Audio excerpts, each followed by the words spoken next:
Senin paginya, saya merasa sedikit malas mengerjakan pekerjaan yang mulai menumpuk. Tiap akhir bulan, saya harus melaporkan keuangan kantor. Inilah yang menjadi salah satu alasan kenapa gue telat update cerita di akhir bulan, bre. Tiba-tiba, Pak Rudi datang dan mengejutkan saya yang sedang menaikkan kedua kaki di atas meja kerja, dengan posisi kedua tangan menyanggah kepala yang bersandar di atas bangku. Imam, saya tadi lihat mobil yang waktu itu menyerempet motor saya, ucap Pak Rudi yang langsung membuat saya tersadar dari lamunan. Mobil apaan, Pak? Tanya saya yang sempat terkejut. Pak Rudi menggeser bangku kosong milik Pak Sony, salah satu staf senior yang hari ini tidak masuk. Itu loh, mobil yang menyerempet motor saya sewaktu memboncengi almarhum bapak kamu, Dek, ucap Pak Rudi yang membuat saya membelalakkan kedua mata. Bapak serius? Di mana bapak melihatnya, Pak? Tanya saya sangat antusias. Kemarin, Dek, pas saya sama istri mau kondangan di rumah saudara, mobil itu sedang parkir di dekat rumah saudara saya. Tapi sayangnya setelah saya kembali untuk memastikan, mobil itu sudah pergi, jawab Pak Rudi. Saya terpaksa menelan ludah sendiri begitu mendengar perkataan beliau. Awalnya saya sangat bersemangat karena memang sudah lama saya menanti kabar seperti ini. Namun pernyataan akhir Pak Rudi membuat semua semangat saya mengendur kembali. Kenapa sampai sekarang pihak kepolisian belum memberikan kabar apapun ya, Pak? Tanya saya sambil menatap kosong ke foto almarhum ayah yang sengaja saya letakkan di atas meja kerja sebagai penyemangat di kala lemah. Mungkin masih dalam tahap penyelidikan, Dek. Kita berprasangka baik saja dengan aparat. Saya yakin mereka tidak akan tebang pilih dalam menegakkan hukum, ucap Pak Rudi yang sedikit membuat saya tenang. Ya sudah, kamu lanjutkan saja kerjanya. Saya mau pesan kopi ke si Budi. Kamu mau nggak? Biar sekalian saya pesankan, Dek, tawar Pak Rudi sambil bangkit dari tempat duduk Pak Sony. Boleh deh, Pak, saya mau kopi susu aja, jawab saya yang memang membutuhkan kopi untuk membuat kedua mata ini tegar. Jam dinding di ruangan kerja saya sudah menunjukkan pukul 4 sore. Pekerjaan saya masih tersisa sedikit, namun penunjuk waktu itu seakan menyuruh semua staf untuk bergegas pulang. Segera saya merapikan meja dari tumpukan berkas, berniat untuk kuliah karena malam ini ada kuis. Di kampus, saya sempat melihat sosok Renata yang sedang bercanda dengan teman-teman perempuannya. Saya sengaja ingin menghampirinya, tapi masih ada beberapa meter jarak tersisa. Gadis itu sudah melirik tajam ke arah saya dan segera meninggalkan tempat ngobrol mereka. Saya menghela nafas mendapatkan reaksi demikian. Sepertinya Renata benar-benar tidak mau melihat wajah saya lagi. Entah bagaimana dengan reaksi Carla nanti. Nampaknya akan serupa dengan Ray. Semua salah saya memang yang membuat mereka berharap lebih, meski sama sekali tidak ada maksud dari saya untuk ke arah itu. Kuis di malam ini saya lewati dengan perasaan bercampur aduk. Teringat akan kalimat dari Pak Rudi dan mendapatkan reaksi tidak mengenakan dari Ray. Untungnya di mata kuliah terakhir, dosen yang mengajar sedang berhalangan. Nasib baik sedikit berpihak kepada saya. Dengan sedikit cepat, saya melajukan motor untuk kembali ke rumah. Perut yang keroncongan menjadi penyebabnya. Sebenarnya di kampus tadi saya sempat makan batagor, tapi yang namanya perut orang Indonesia belum makan nasi sama aja dengan belum makan, meski perut sudah terisi berbagai cemilan. Masakan ibu yang sudah dihangatkan langsung membuat kenyang perut saya. Sebatang rokok dan sekar menemani waktu jeda sebelum tidur. HP yang ada di genggaman mulai saya sentuh layarnya. Ada pesan WA dari Rio yang menanyakan kabar saya dan keluarga. Oh iya, saya belum sempat menceritakan tentang keempat sahabat baik selepas kami semua lulus dari SMA. Randy kuliah di Bandung dan tinggal bersama neneknya, sedangkan Joni dan Mail kuliah di tempat yang berbeda, masih di Jakarta. Nah, Rio si kambing hitam ternyata memilih untuk menjadi anggota TNI. Dan luar biasanya, dia lulus. Sekarang Rio sedang menempuh pendidikan di sekolah calon bintara. Keren juga si kambing.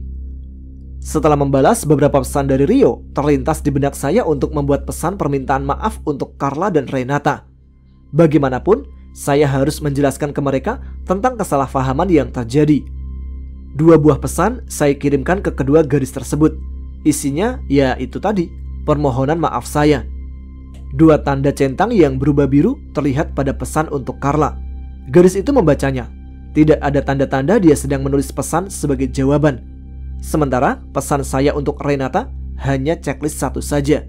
Mungkin HP-nya sedang low atau kehabisan paket, atau juga nomor saya diblokir oleh gadis tersebut. Sebatang lagi rokok saya bakar, sementara Sekar terdengar bersenandung tembang kuno yang sama sekali saya tidak paham akan artinya. Selendang emas dan rambut hitamnya yang panjang terlihat bergerak-gerak tertiup angin malam yang mulai kencang. Langit tampak gelap tanpa cahaya bulan dan bintang. Sepertinya malam ini akan turun hujan. Entah mengapa, tangan saya membuka aplikasi FB dan mengetik nama Anggi di kolom pencarian. Sudah sejak kelas 1 SMA, saya menonaktifkan akun FB karena sempat di-stalker oleh seorang laki-laki yang sepertinya Maho. Hihi, merinding disco gua kalau inget itu. Anjay. Nama Anggi muncul dan menampilkan beberapa akun dengan nama serupa atau yang mirip. Dan ada satu akun yang foto profilnya menampilkan wajah kami berdua. Segera saya buka akun FB-nya dan membaca statusnya yang terakhir, yang mengutip lirik salah satu lagu favoritnya, Every Time dari Britney Spears. Tidak terasa, air mata saya menetes begitu selesai membaca status FB Anggi. Ya Allah, ucap saya lirih sambil mengucek kedua mata. Sekar yang sedang duduk di atas teras segera melayang mendekat. Mengapa kau menangis, Kang Mas? Tanya Sekar sambil menatap wajah saya. Saya tersenyum sambil menggelengkan kepala dan menatap ke layar HP yang sudah gelap. Tidak apa-apa, Sekar. Aku hanya tiba-tiba rindu almarhum ayah. Jawab saya berbohong. Sudahlah, Kang Mas. Ayahmu saat ini pasti sangat bangga akan perubahanmu dari seorang anak laki-laki yang sembrono menjadi sosok laki-laki dewasa yang bertanggung jawab. Ucap Sekar mencoba menghibur. Sebuah senyuman kembali tersungging di wajah saya mendengar kalimat dari Sekar barusan. Sebagai jin, kau cukup pandai menghiburku, Sekar. Terima kasih. Aku sempat memikirkan ucapan salah satu temanku di kantor. Ucap saya yang sempat terhenti karena hujan mulai turun. Ucapan tentang apa, Kang Mas? Tanya Sekar penasaran. Saya mulai menceritakan soal perkataan Pak Rudi tadi siang di kantor. Sekar mendengarkan dengan seksama sambil sesekali memainkan rambutnya yang panjang tergerai. Jika kau mau, aku bisa menggunakan ajian putar angin untuk melihat ingatan temanmu, Kang Mas.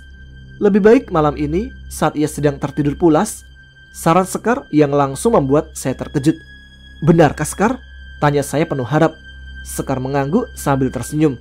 Saya langsung tersenyum lebar mengetahui Sekar bisa menggunakan ajian putar angin untuk melihat ingatan Pak Rudi.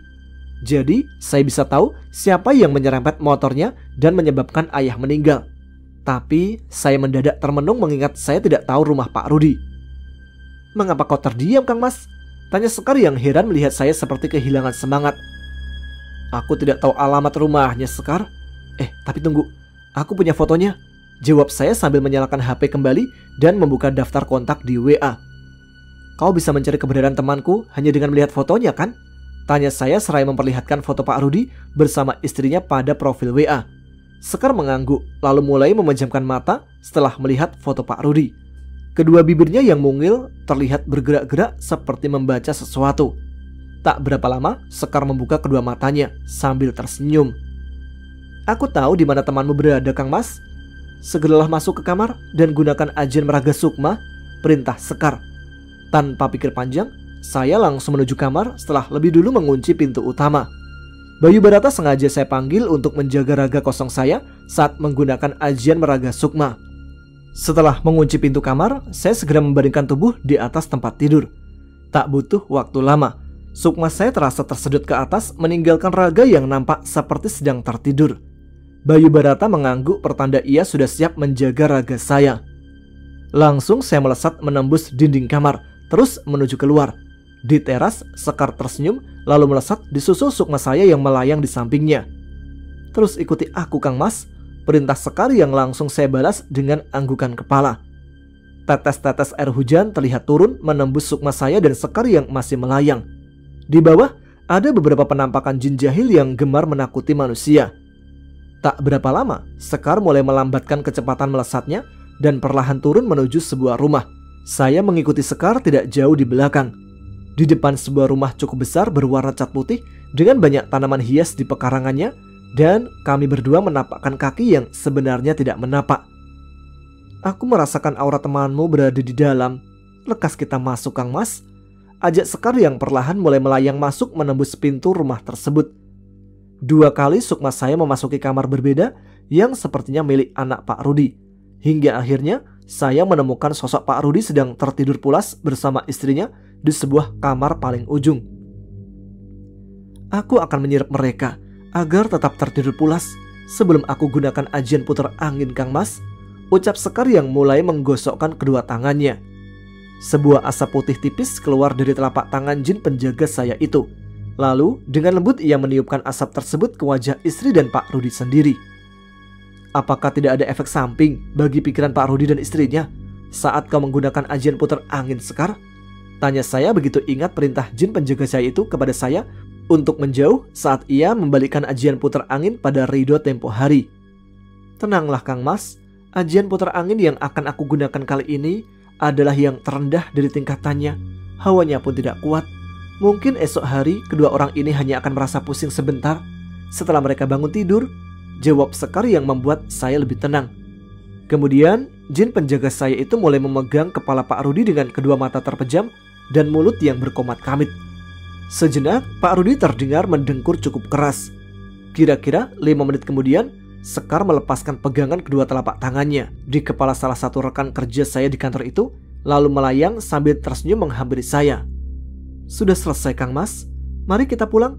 Kau harus segera istirahat, saran Sekar kencana. Keesokan hari saya sengaja izin kuliah dengan alasan ada lemburan di kantor. Saya sengaja mengajak Ridho setelah menceritakan apa yang telah saya lakukan semalam bersama Sekar. Sementara jin penjaga saya itu juga ikut serta ke rumah Ridho. Lekas kau ceritakan apa yang kau lihat di pikiran teman kerja aku, Sekar, pinta saya yang sudah tidak sabar mendengar penuturannya. Sekar yang duduk di atas meja belajarnya Ridho segera melayang mendekat ke arah saya dan berniat menempelkan kedua telapak tangannya ke kepala saya. Apa yang hendak kau lakukan? Tanya saya tidak mengerti. Jika aku ceritakan, kau pasti tidak akan puas Kang Mas.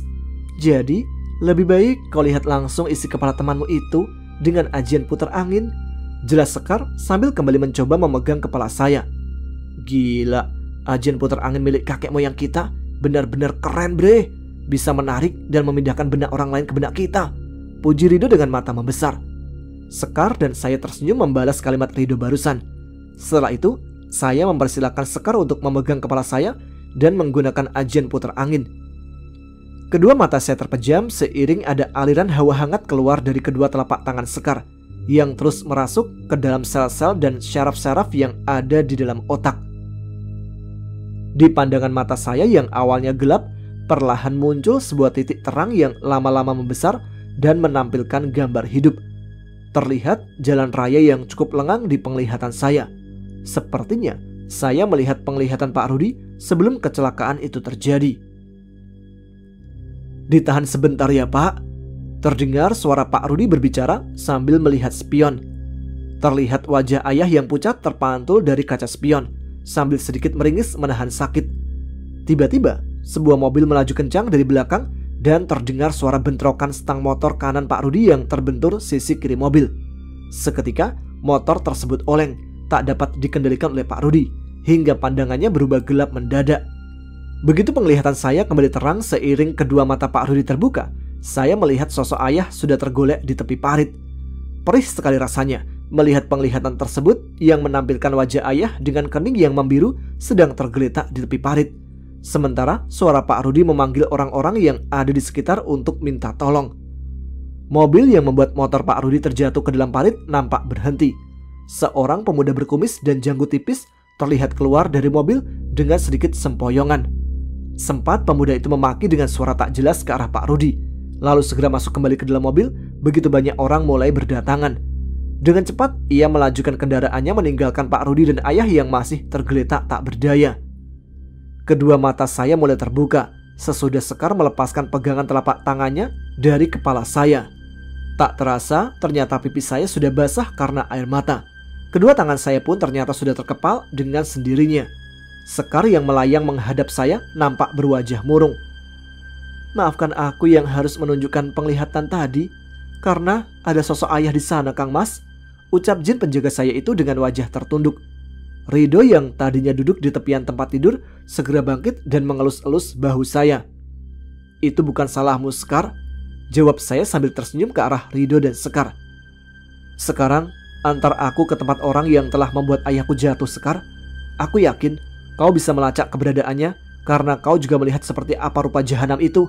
Pintas saya dengan sorot mata tajam ke arah Sekar. Untuk sesaat, sepertinya terlihat keraguan muncul di kedua mata jin penjaga saya itu. Terutama saat ia melirik Rido, seakan menyuruh sesuatu ke saudara saya tersebut. Lu yakin bisa kuasai emosi pada saat lu ketemu sama orang itu nanti, bre? Tanya Rido dengan wajah yang seakan meminta saya untuk mengurungkan niat. Maksud lu apa, doh? Gua gak boleh balas dendam gitu? Tanya saya dengan nada sedikit ketus. Niat lu apa dulu? Kalau cuma buat balas dendam, gua rasa almarhum bokap lu juga gak akan setuju, bre. Ucapan Rido membuat saya langsung menarik kerahnya. Lu gak ngerasain jadi gua yang harus kehilangan sosok seorang ayah karena ulah seorang pemuda liar, doh. Jangan coba-coba buat halangin gua, ucap saya dengan sorot mata tajam ke wajahnya. Lu lihat sendiri kan, ini baru gue yang ngomong, lu udah mulai terpancing emosi. Apalagi nanti pada saat lu ketemu langsung sama tuh orang, bisa jadi lu bakal bunuh dia, Mam. Balas Rido sambil menampik pegangan tangan gue di lehernya, lalu duduk kembali ke tepian ranjang. Saya duduk terdiam di bangku belajarnya Rido dengan perasaan tak menentu. Sekilas saya melirik ke arah Rido yang nampak sedikit kesal menerima reaksi saya barusan. Ucapan Rido memang benar adanya. Apa saya sanggup untuk menguasai emosi begitu berhadapan dengan orang yang menyebabkan saya dan Ayu menjadi anak yatim? Yang lu temui nanti itu manusia, bre, bukan jin yang lu bisa bunuh seenaknya tanpa ada resiko hukuman, kata Rido sambil melirik saya dengan tatapan masih kesal. Yang dikatakan Rido benar adanya, Kang Mas. Kau harus berjanji pada kami untuk tidak membiarkan emosi membutakan matamu hingga bisa melakukan hal-hal yang kita semua tidak diinginkan, timpal Sekar sambil melayang mendekat. Saya menarik nafas dalam-dalam dan mengeluarkannya perlahan. Emosi yang sempat terpancing mulai bisa saya kuasai. Sorry, bre, ucap saya meminta maaf pada Rido yang dibalas acungan jempolnya meski masih sedikit menyisakan rasa kesal di wajahnya. Gua akan berusaha menahan emosi saat bertemu dengan orang itu. Jika gua nggak mampu mengendalikan, lo boleh gunakan cambuk langit selatan untuk menyerap tenaga gua, doh. Ucap saya dengan tatapan kosong ke arah poster seksi yang ada di tembok kamarnya Rido. Baiklah, jika itu maumu, maka aku akan membantu menemukan sosok pemuda yang kau cari, Kang Mas, kata Sekar yang kemudian memejamkan matanya sambil membaca sebuah mantra. Pemuda yang kau cari saat ini sedang berada di sebuah tempat yang sangat gelap dengan layar besar yang bercahaya dan mengeluarkan gambar-gambar yang bergerak dan bersuara, Kang Mas, ucap Sekar sambil mengerutkan dahi karena bingung. Bioskop, bre, tebak Rido yang saya susul dengan anggukan kepala. Bisa kau bawa kami berdua ke tempat itu, Sekar? Pinta saya ke Sekar sambil berdiri. Sekar yang sudah membuka mata mengangguk sekali dengan tersenyum, lalu menghampiri kami berdua dan memegang bahu saya dan Rido. Kedua pasang mata kami terpejam, hingga saat kami membuka mata, tubuh kami bertiga sudah berada di sebuah kamar mandi kosong. Udah sampai, bre, ucap Rido sambil melirik ke arah saya. Saya mengangguk dan berjalan keluar dari kamar mandi bersama Rido. Beberapa orang nampak berlalu lalang di ruangan cukup besar yang terpasang banyak poster film. Saya segera mengambil tempat duduk di atas sofa empuk berwarna abu-abu. Sementara Rido membeli 2 es kopi dan popcorn ukuran medium. 3 orang cewek nampak tersenyum begitu melirik ke arah saya yang sedang disodorkan segelas es kopi oleh Rido. Lu duduk jauhan sedikit dari gua, bre. Tuh cewek-cewek nyangkanya kita sepasang mahu ntar, suruh saya ke Rido sambil menggeser tempat duduk. Cukup lama kami menunggu dan memperhatikan tiap-tiap orang yang keluar dari masing-masing pintu teater, namun nihil. Tinggal teater keempat yang masih memutar film. Jam di tangan kiri saya sudah menunjukkan pukul 6. Masih ada 15 menit lagi waktu tersisa sebelum semua penonton di pintu teater 4 keluar. Saya segera berpamitan kepada Rido untuk menunaikan sholat maghrib di musola yang ada di mall ini. Untungnya letak musola itu tidak terlalu jauh dari bioskop. Kurang lebih 7 menit saya mengerjakan sholat maghrib dan langsung meluncur kembali ke teater setelahnya. Tiba-tiba, satu orang cewek berambut sebahu dengan mengenakan kaos hitam dan rok mini biru datang menghampiri saya dan Rido yang sudah kembali duduk bersebelahan. Sorry, kamu imam kan? Tanya cewek manis itu kepada saya. Saya melirik ke arah Rido yang nampak asik mencomot sisa popcorn yang langsung dimasukkan ke dalam mulutnya. Gua Rido, dia yang namanya Imam, jawab saya sambil menunjuk ke arah saudara saya tersebut. Gadis itu sesaat melihat HP-nya dan melirik Rido, lalu tersenyum ke arah saya. Kamu bohong, Jelas-jelas ini foto kamu, sanggahnya seraya menunjukkan layar HP yang ia pegang. Sesaat saya melihat HP-nya dan memang benar ada foto saya di sana. Entah dari mana dia mendapatkan foto tersebut. Lu siapa? Kok bisa ada foto gue di HP lu? Tanya saya dengan wajah penasaran. Gak penting buat kamu tahu siapa aku. Oke? Maaf ya udah ganggu kalian, jawab gadis itu sambil berjalan kembali ke arah dua kawannya. Sebenarnya dalam hati saya ingin mengejar gadis itu dan menanyainya lebih lanjut perihal kepemilikannya akan foto saya. Tapi dari samping Rido terdengar memberikan kode. Saya melihatnya menggerakkan wajah ke arah depan, di mana para pengunjung mulai keluar berdesakan dari dalam pintu teater. Darah saya mulai berdesir begitu melihat sosok yang saya cari sedang bergandengan tangan dengan seorang gadis cukup cantik yang kemungkinan adalah pacarnya. Kau bisa membuatnya sakit perut ingin buang air besar, Sekar? Tanya saya sambil menatap tajam ke arah pemuda berkumis tipis itu. Mudah sekali Kang Mas, jawab Sekar dari samping. Entah ajian apa yang digunakan Sekar sehingga pemuda itu tampak pucat dan memegangi perutnya. Saya segera bangkit bersama Rido menyusul pemuda itu ke kamar mandi bioskop. Beberapa orang laki-laki nampak sedang menunaikan hajatnya. Saya dan Rido berpura-pura antri untuk membuang hajat juga. Ketika tidak ada lagi orang di dalam kecuali kami bertiga, saya segera menyuruh Sekar untuk mengunci pintu kamar mandi dengan kekuatannya. Rido berdiri di depan pintu, sementara saya berdiri dengan bersandar di dinding samping wastafel. Tidak lama, terdengar suara kunci salah satu bilik toilet terbuka. Pemuda itu sempat melirik saya dan Rido yang mulai berjalan mendekatinya. Mau apa lo berdua? Tanya pemuda itu dengan wajah menantang, sementara saya terus menatapnya dengan sorot mata tajam.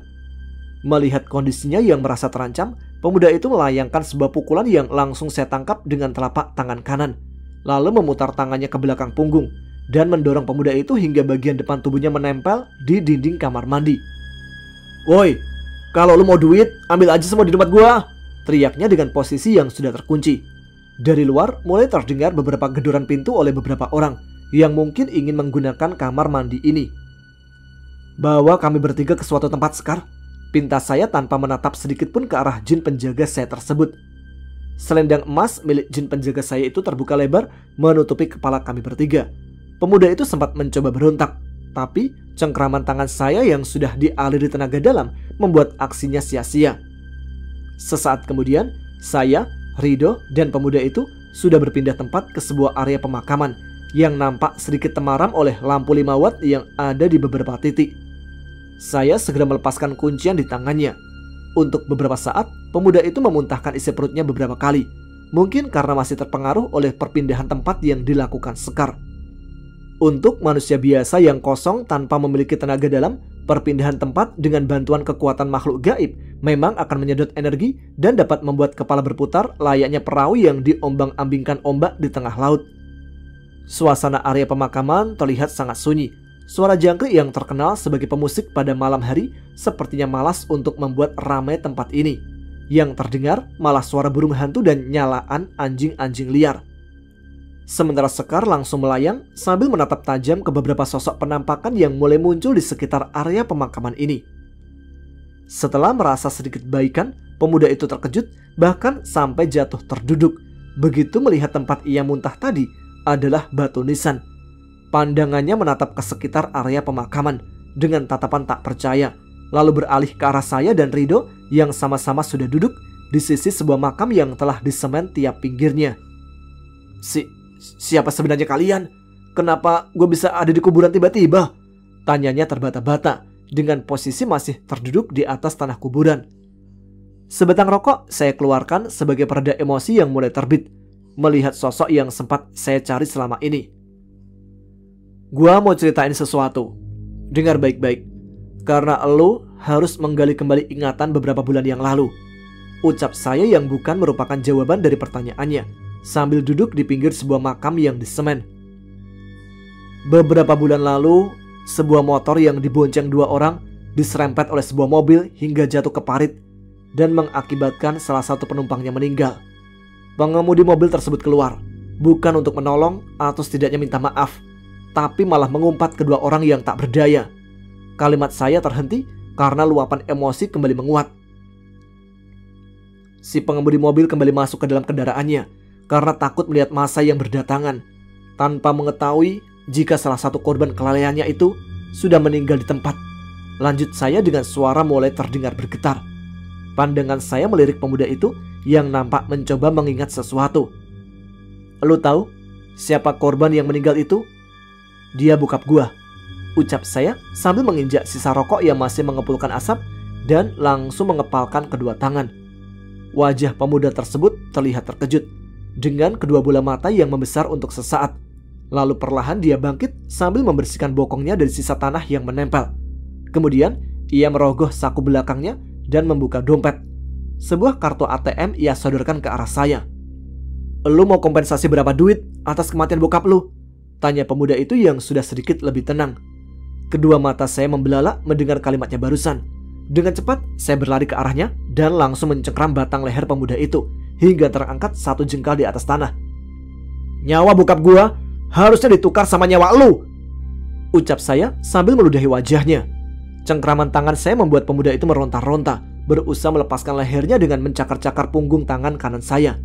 Sedikit pun saya tidak merasakan sakit, malah dalam hati mulai muncul sensasi rasa puas melihat pemuda itu mulai kehilangan tenaga secara perlahan. Udah mam, lepasin, bisa mati dia, teriak Rido yang langsung membuat saya tersadar. Lalu melemparkan pemuda tersebut hingga terbanting di atas tanah keras. Astagfirullah, ucap saya lirih, lalu menarik nafas dalam-dalam dan mengeluarkannya perlahan. Rido nampak memungut dompet pemuda tersebut yang sempat terjatuh saat saya mencekik lehernya tadi. Sebuah KTP dikeluarkannya untuk melihat siapa sebenarnya identitas pemuda itu. Namanya Rian bre, ucap Rido sambil melirik pemuda yang sudah mulai bergerak sadar dari pingsannya. Saya mengangguk, lalu mulai berjalan kembali menghampiri pemuda yang bernama Rian dan berjongkok di hadapannya.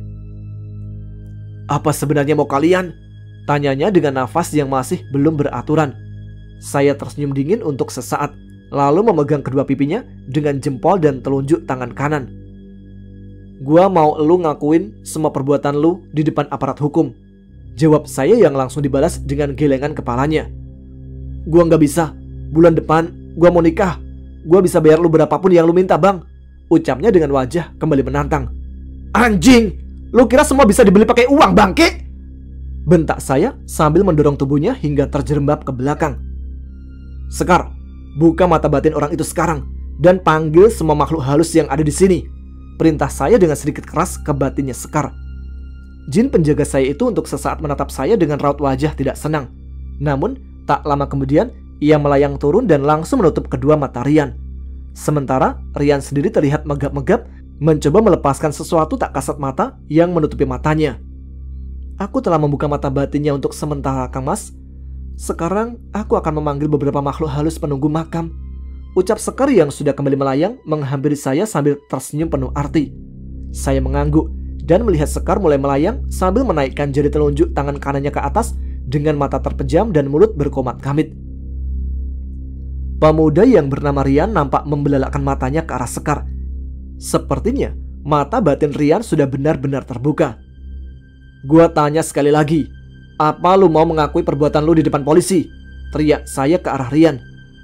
Sosok pemuda yang sudah seharusnya bertanggung jawab atas kematian ayah tetap menggelengkan kepala yang menandakan adanya sebuah penolakan, sambil terus menatap Sekar seperti tak percaya. Sesosok pocong berwajah penuh borok bernanah dengan kedua bola mata yang keluar dan bergelantungan terlihat melompat-lompat di belakang Rian, bebarengan dengan suara lolongan anjing saling bersahutan. Sosok hantu berupa seorang laki-laki yang berpakaian compang-camping dengan beberapa bagian tubuhnya sudah tinggal tulang tanpa balutan daging dan kulit, terlihat berjalan terseok-seok menghampiri kami. Ditambah satu sosok sundel bolong yang berwajah seputih kapas dengan rambut panjang menyapu tanah, sedang melayang berputar-putar di atas sambil menggendong pocong bertubuh kecil. Saya dan Rido saling bertatapan melihat beberapa sosok menakutkan mulai muncul karena undangan Sekar. Apakah kau bisa memerintahkan makhluk-makhluk tersebut untuk mengepung pemuda itu, Sekar? Pinta saya sekali lagi kepada Sekar. Dengan sebuah anggukan, Sekar menjawab permintaan saya dan langsung memejamkan kembali kedua matanya. Mungkin jin penjaga saya itu sedang berkomunikasi kepada sosok-sosok menyeramkan yang mulai berjalan, melayang, dan melompat. Lo lihat di belakang sekarang, ucap saya dengan senyum menyeringai ke arah Rian. Pemuda berkumis tipis tersebut menuruti apa yang saya ucapkan barusan.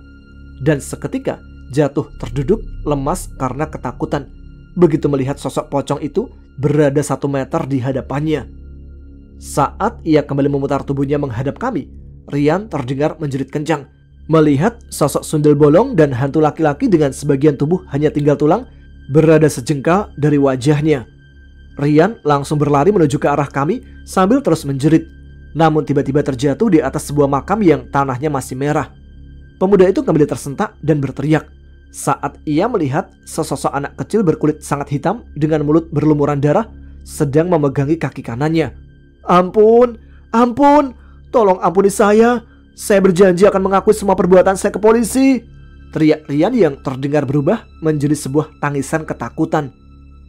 Saya mulai berjalan kembali ke arahnya yang masih setengah terbaring di atas gundukan sebuah makam baru.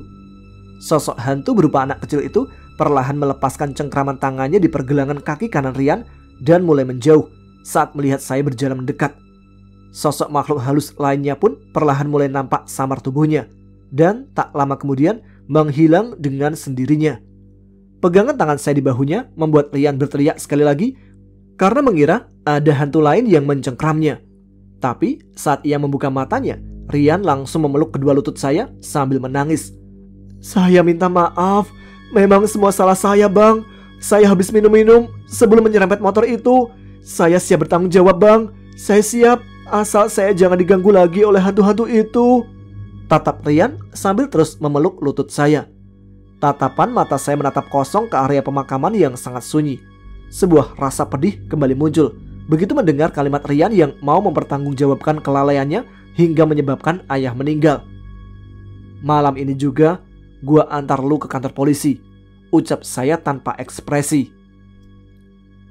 Setibanya kami di kantor polisi yang membawahi daerah tempat ayah terjatuh dari motor, saya beserta Rido dan Rian segera memasuki kantor yang nampak sedikit sepi. Kepada seorang polisi yang sedang berjaga, saya segera mengutarakan niat kedatangan kami. Rian pun menjelaskan semua tanpa ada satupun yang ia tutupi, karena Sekar yang masih melayang terus menatapnya tajam. Setelah pemuda itu dimasukkan ke dalam sel, kami bertiga pun meninggalkan kantor kepolisian. Tidak lupa, saya sempat meminta Sekar untuk menutup kembali mata batin pemuda itu sebelum kami beranjak pergi. Namun, saya juga meminta Bayu Barata menempatkan salah satu pasukan harimaunya untuk mengawasi tiap gerak-gerik Rian sesudah mengancam pemuda itu agar tidak pernah menceritakan apa yang sudah kami lakukan kepadanya. Melihat kepulangan saya yang sudah cukup malam, saya langsung memeluk ibu dengan sangat erat.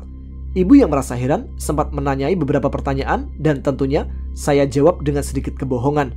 Gak mungkin kan, saya bilang terus terang pada ibu bahwa saya sudah berhasil menjebloskan pelaku yang menyebabkan ayah meninggal dengan bantuan Rido dan seorang teman gaib jelmaan Kalong Wewe. 2 hari selepas saya menjebloskan Rian ke penjara, saya kembali bekerja seperti biasanya dengan sangat bersemangat. Saya juga sempat bilang kepada Pak Rudi bahwa orang yang menyerempet motornya dahulu sudah berhasil ditangkap. Beberapa pertanyaan lantas ia tanyakan perihal kabar yang saya sampaikan. Malam ini kebetulan kampus saya libur karena ada acara yang sedang berlangsung di sana. Dengan hati senang, saya segera melajukan motor menuju rumah sepulang kerja. "Assalamualaikum," ucap saya memberikan salam sambil duduk di bangku di teras dan mulai membuka sepatu kerja. Sekar yang mengikuti melayang turun di atas teras, lalu duduk di atas sebuah tanaman hias yang nampak bergerak-gerak tertiup angin malam. Terdengar suara kunci yang dibuka. Saya menoleh dan melihat ibu tersenyum sambil melangkah mendekat. Saya segera bangkit dan mencium tangan ibu serta kedua pipinya. Itu salah satu hal yang saya anggap wajib untuk dilakukan selepas ayah meninggal. "Kamu gak kuliah, Bang?" tanya ibu sambil duduk di bangku sebelah. "Kampus libur, Bu. Ada acara," kata teman. Jawab saya yang masih membuka kaos kaki abu-abu. Tiba-tiba HP di saku kemeja saya bergetar. Segera saya ambil dan membuka passwordnya. Kedua mata saya sempat membesar begitu melihat ada sebuah pesan dari Carla. "Besok temui aku di kafe biasa setelah jam makan siang," ucap saya lirih dengan menggerakkan kedua bibir membaca pesan tersebut. Saya langsung mengetik jawaban dan mulai mengirimkannya. Jawaban saya cukup singkat, yaitu hanya siap saja. Terlihat 2 tanda centang mulai berganti warna menjadi biru. Menyadari tidak ada tanda Carla sedang mengetik sebuah jawaban, Saya langsung meletakkan HP tersebut di atas meja bundar yang memisahkan tempat duduk saya dengan ibu. "Ibu masak apa? Abang lapar banget," tanya saya, mulai menikmati suara-suara di perut yang keroncongan. "Sebelum kamu makan, ibu mau ngobrol sebentar, boleh?" tanya ibu dengan wajah aneh. Saya sempat menatap wanita yang sangat saya cintai itu sambil tersenyum. "Ya boleh lah bu, kayak sama siapa aja, pakai nanya boleh atau enggak," jawab saya dengan menggeser posisi badan menghadapnya. Untuk beberapa saat, ibu terdiam dengan wajah sedikit mengguratkan raut kecemasan. "Ibu mau ngomelin abang ya?" tanya saya yang penasaran melihat gelagatnya. "Bukan sayang, ibu cuma bingung mau mulai ngomongnya dari mana. Ibu takut kamu marah," jawab ibu sambil melirik saya dengan ragu. "Udah bu, ngomong aja. Abang janji gak bakalan marah deh. Lagi pula kalau abang marah, tinggal ibu pukul pakai gagang sapu kan?" jawab saya sedikit berseloroh. Ibu sempat tertawa sesaat mendengar gurauan saya. Kemudian terdiam dan menarik nafasnya dalam-dalam lalu mengeluarkannya perlahan. "Tadi siang ada beberapa orang yang mengaku keluarganya Rian datang ke sini. Rian itu yang menyerempet motor Pak Rudi bang." Kalimat ibu terhenti seiring tatapan saya yang menajam, bukan untuk mengintimidasi. Sekar sempat melirik ke arah saya, seakan ingin melihat reaksi selanjutnya. Saya sengaja belum menanyakan apapun, menunggu ibu melanjutkan pembicaraannya. Awalnya ibu tidak mengerti, tapi setelah mereka menceritakan semuanya, baru ibu paham. Ibu sempat marah bang, melihat keluarga yang mengemis maaf atas kelakuan Rian yang menyebabkan ayah meninggal. Namun ibu sadar, ayah meninggal bukan karena Rian, tapi karena memang sudah ajalnya. "Besok, tolong antar ibu ke kantor polisi bang," ucap ibu yang menerangkan dengan kedua mata berkaca-kaca. Saya berdiri dan mulai beranjak meninggalkan ibu masuk ke dalam rumah tanpa menjawab apapun. Sengaja saya lakukan hal yang termasuk tidak sopan itu, daripada saya harus berdebat atau mungkin bisa bertengkar dengannya yang akan jauh lebih menyakiti perasaan beliau. Dalam hati, saya tidak setuju atas kepasrahan ibu yang sudah merelakan Rian untuk bebas dari hukumannya. Untuk permintaan maaf, tidak masalah. Saya juga sudah memaafkan Rian. Tapi dia tetap harus mempertanggungjawabkan kelalaiannya yang menyebabkan orang lain meninggal. "Kang Mas, ibumu pasti mempunyai alasan kuat untuk melepaskan pemuda itu. Sebaiknya kau tanyakan langsung pada beliau," saran Sekar yang sepertinya sudah membaca isi benak dan hati saya. Saya terdiam mendengar ucapan jin penjaga saya itu, lalu memutuskan untuk mandi agar bisa membasuh rasa panas dalam hati. Setelah mandi, saya segera masuk ke dalam kamar yang ternyata sudah ada ibu di dalamnya. Masih dengan memakai boxer dan handuk yang dikalungkan di leher, saya duduk di sebelah ibu. "Maafin abang bu," ucap saya lirih, menyesal telah meninggalkannya tanpa sepatah kata pun. Ibu tersenyum sambil menganggukkan wajahnya, lalu membelai kepala saya satu kali. "Bu, boleh abang nanya satu hal yang membuat ibu bisa merelakan orang yang menyebabkan ayah meninggal, bebas dari hukumannya, di luar dari takdir ayah?" tanya saya karena penasaran. Ibu terdiam sesaat sambil kembali menarik nafas dalam-dalam. "Bersama keluarganya Rian, datang pula calon istrinya yang sudah hamil di luar nikah. Gadis itu menangis, bahkan memohon ibu untuk memaafkan calon suaminya itu sambil mengelus perutnya yang sedikit membesar bang. Menyadari ada jabang bayi yang akan hadir ke dunia tanpa dikumandangi azan dari ayahnya yang sedang dipenjara, membuat ibu harus meluluskan permintaan gadis itu. Ibu tidak ingin menjadi seperti Rian yang sudah membuat kamu dan Ayu menjadi yatim," jawab ibu sambil menatap saya dengan pandangan menyejukkan hati. Saya tertegun mendengar penjelasan ibu dan mendapati tatapan matanya yang teduh. Seketika emosi saya menurun dengan sendirinya. Ucapan ibu memang benar.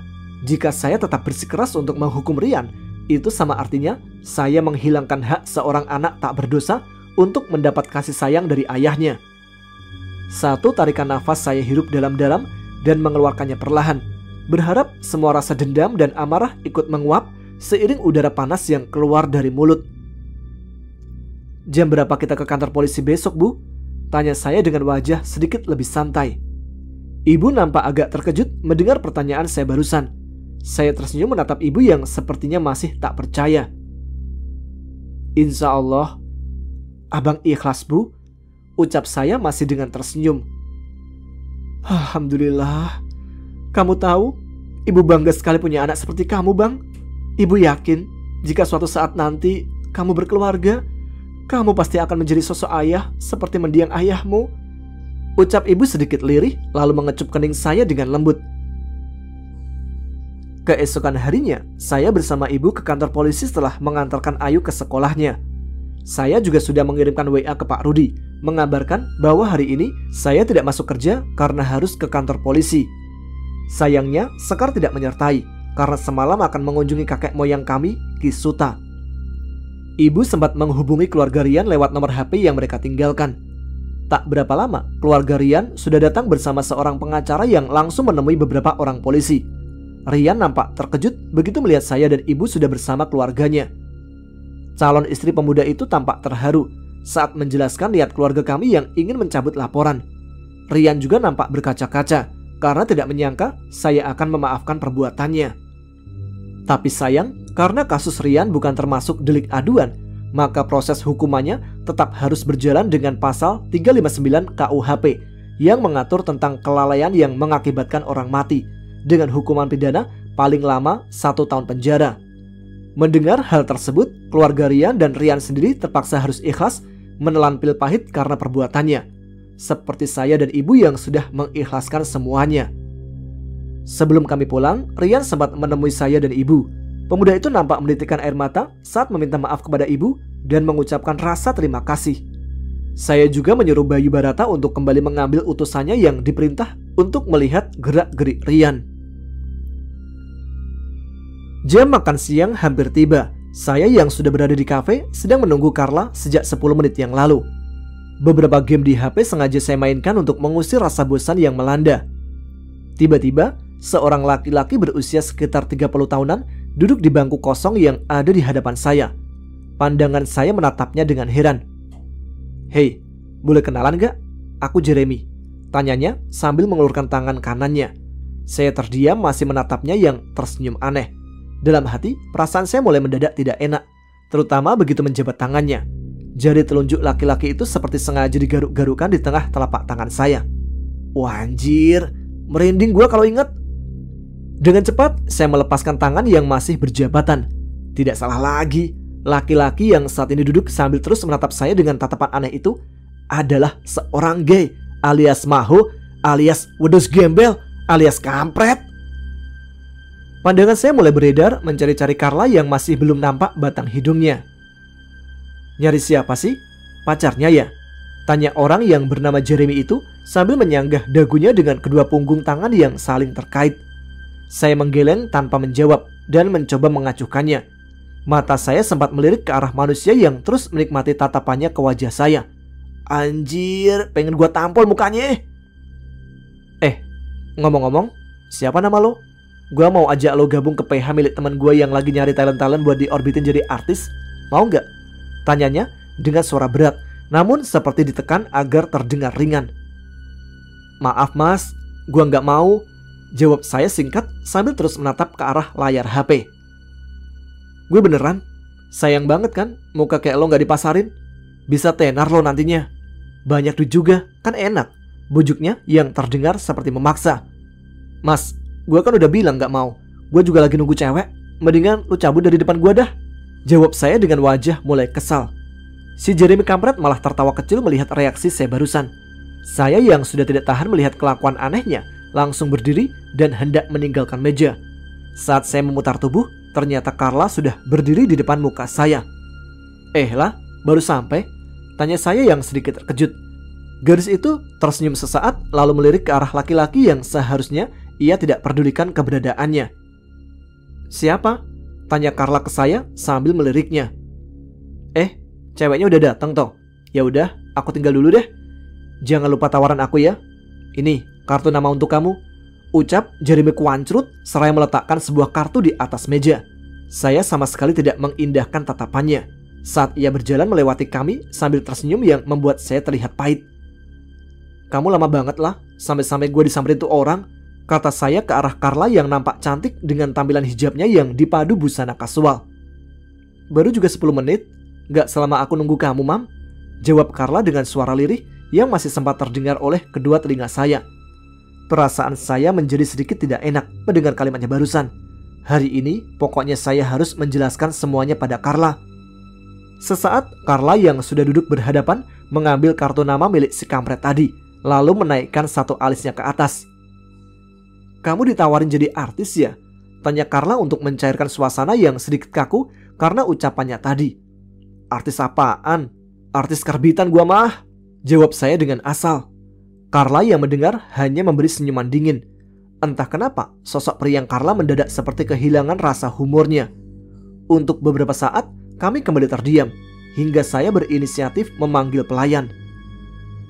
"Jus stroberinya satu, Mbak," ucap saya memesan minuman kesukaan gadis itu. "Bukan, Mbak. Udah lama saya berusaha untuk menjauhkan minuman itu. Rasanya pasti perih untuk lidah saya yang sedang terluka. Diganti lemon tea dingin aja ya, Mbak, biar hati saya tetap dingin," sanggah Carla sambil melirik ke arah saya. Cewek kalau udah ngambek kayak gini nih, apa aja dijadiin sindiran, gumam saya dalam hati, seraya menyandarkan punggung di sofa. "Masnya pesan apa?" tanya waitress berkulit hitam manis itu dengan memegang sebuah papan kecil dan pulpen. "Saya jus jeruk, tapi gulanya sedikit aja, Mbak, biar rasa asam yang dari tadi saya lihat makin asam lagi. Esnya banyakin, Mbak," ucap saya sengaja membalas Carla. Waitress tersebut untuk beberapa saat melirik ke arah kami berdua sambil garuk-garuk kepalanya, lalu mengulang kembali pesanan kami berdua yang mungkin terdengar aneh di telinganya. Lagi-lagi saya dan Carla terdiam. Masing-masing dari kami berupaya terlihat sibuk dengan HP yang sedang dimainkan. Tak berapa lama pesanan kami sudah diantarkan ke meja. Carla terlihat meminum pesanannya yang nampak segar. Saya juga mulai menarik sedotan dan meminum jus jeruk milik saya. Kedua mata saya langsung melotot begitu merasakan rasa asam luar biasa dari cairan yang masuk lewat sedotan. Carla yang memperhatikan saya mengerutkan dahinya penuh tanda tanya. Untuk mengelabui gadis itu, saya mencoba menelan seteguk jus jeruk paling asam yang pernah saya rasakan seumur hidup dan berusaha bersikap biasa. Tapi usaha saya gagal. Dengan cepat saya letakkan HP di atas meja dan mengepalkan kedua tangan kuat-kuat di depan muka saya sendiri yang mengkerut menahan sensasi asam. Beberapa saat lamanya, saya kembali mencoba menghilangkan rasa kecut di mulut sambil sesekali bergidik. Carla tertawa cukup keras melihat reaksi saya yang mungkin lucu menurutnya. Saya yang sudah berhasil mengenyahkan rasa asam itu, segera menjauhkan jus jeruk pesanan saya sendiri agak ke tengah meja. Sebuah senyuman terlihat di wajah Carla saat ia mencoba mengendalikan tawanya. "Kok nggak dihabisin jusnya, Mam?" tanya Carla meledek. "Oga ah, ntar gue mencret gara-gara jus itu," jawab saya yang membuat Carla kembali tertawa. Sesaat, Carla terlihat seperti saat dahulu ketika saya mengenalnya untuk pertama kali. Gadis cantik yang periang. Menyadari saya sedang memperhatikannya, Carla tiba-tiba melemparkan sedotan ke wajah saya. "Aku sebel sama kamu, Mam," ucap Carla yang mengambil sedotan dari gelas jus jeruk milik saya. "Sebel kenapa lah? Gara-gara gue jalan sama Ray?" tanya saya langsung to the point. Sesaat, gadis berhijab biru itu menatap saya dengan pandangan sendu, lalu meminum kembali lemon tea yang sudah ia aduk. "Gue sama Ray gak ada hubungan apa-apa lah," ucap saya mencoba mulai menjelaskan semua kepada gadis itu. "Aku tahu, beberapa hari setelah aku telepon kamu, aku sengaja menemui Kak Ray. Kami berbicara banyak, terutama soal kamu, Mam. Kak Ray juga mengakui kalau ia sayang kamu, sama seperti aku," jawab Carla yang membuat saya langsung membesarkan kedua mata. "Karena itu, aku WA kamu semalam. Aku hanya ingin tahu alasan kenapa kamu sampai tega menggantung kami berdua," tanya Carla dengan tatapan serius. Saya menggaruk-garuk kepala karena bingung mau bagaimana menjelaskan semuanya, terutama karena sudah mengetahui jika Carla dan Ray ternyata sudah sempat bertemu dan membicarakan perasaan mereka ke saya. Saya kadang-kadang heran sama cewek, kok pada bisa ya ngobrol santai mengakui perasaannya masing-masing ke satu orang yang sama. "Kamu normal kan, Mam?" tanya Carla yang membuat saya langsung tersentak. "Ya normal lah, masa jeruk makan jeruk, asem lagi. Kalau lu gak percaya, gue bisa buktiin sekarang, ayo," ucap saya dengan sedikit sebal mendengar Carla berbicara seperti tadi. Iya, aku percaya kok," jawab gadis itu sambil menahan tawanya. Saya terpaksa mengajak Carla pindah tempat ke area yang diperbolehkan untuk merokok yang disediakan kafe tersebut. Untungnya cuma ada kami berdua di sana, jadi tidak terlalu mengganggu Carla dengan banyak asap rokok. Sebatang rokok saya keluarkan dan mulai dibakar. Lalu saya hisap perlahan. Carla menatap saya dengan tatapan sedikit tidak suka. Saya tahu dia tidak suka melihat saya merokok, tapi untuk membicarakan hal yang berasal dari hati, saya rasa sebatang rokok akan sangat membantu. Lah, gue minta maaf ke elu, karena gue masih belum bisa membuka hati buat cewek lain. Bukan maksud gue menggantung elu atau PHP-in elu dan Ray. Kenapa gue mau jalan, makan, bahkan nonton sama elu? Karena gue sedang berusaha membuka hati gue sendirilah. Gue sama sekali gak ada niatan buat mainin perasaan cewek manapun, karena gue percaya sama karma. Ucap saya dengan pandangan sejujur kalimat saya barusan. Gadis berhijab itu untuk sesaat menyandarkan punggungnya di sandaran sofa, menatap kosong ke beberapa area luar kafe. Siapa nama cewek itu, Mam? Tanya Carla sedikit membuat saya terkejut. Anggi. Dia kuliah di Amerika sekarang. Kami berdua terpaksa putus karena termakan ego masing-masing lah. Jawab saya yang saat ini seperti melihat sosok Anggi dalam benak. Kenapa gak bisa move on, Mam? Apa sebegitu kuatnya cinta kamu ke Anggi? Tanya Carla yang terpaksa membuat saya terdiam. Gue juga gak tahu kenapa lah. Maaf, menurut aku kamu itu bodoh, Mam. Ucap Carla membuat saya mengerutkan dahi karena tak mengerti. Kamu masih sayang dan cinta sama cewek yang namanya Anggi itu, padahal kalian sudah putus. Itu kebodohan kamu yang pertama. Yang kedua, kamu terlalu picik membayangkan sosok Anggi juga masih memiliki perasaan yang sama sepertimu, tanpa mencoba memperbaiki hubungan kalian. Yang ketiga, kamu sudah buang-buang waktu untuk meratapi seseorang yang tidak jelas, padahal ada sosok lain yang mungkin bisa lebih baik buat kamu, Mam. Jelas Carla dengan lancar. Kalimat Carla barusan sebenarnya menjadi tamparan keras buat rasa ego saya sendiri. Selama ini, saya memang hanya bisa berharap tanpa berusaha menghubungi Anggi dan memperbaiki suatu kesalahan yang kami buat dahulu. Kalau kamu peduli kebahagiaan kamu sendiri, pilih salah satu, antara mencoba memperbaiki hubungan dengan cewek yang bernama Anggi atau membuka hati untuk sosok lain, Mam. Ucap Carla sambil bangkit dari tempat duduknya dan berjalan meninggalkan saya yang masih tertegun mendengar ucapannya.